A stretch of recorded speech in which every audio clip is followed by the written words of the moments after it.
Rise and shine, Audrey. Ngayong araw ang pagbubukas ng 5th ASEAN-India Summit na idaraos ngayong taon dito sa Goa, India.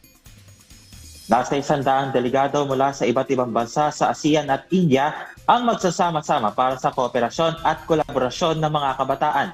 Kasama sa pag-uusapan ang mga hamon at tumuklas ng mga bagong oportunidad. Kahit ilan rin sa pag-uusapan ay ang green economy at sustainable development, governance sa ilalim ng technological age, innovation, and entrepreneurship.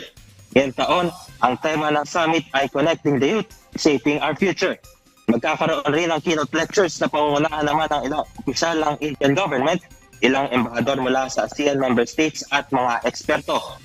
6 ang miyembro ng Philippine delegation na nagmula pa sa iba't ibang organisasyon kung saan kabilang ang inyong lingkod.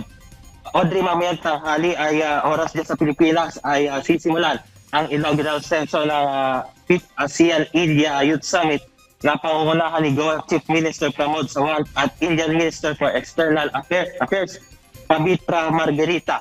Taong 2017 nang idaos ang unang ASEAN-India Youth Summit bilang paggunita sa 25 taong relasyon sa pagitan ng India at ASEAN.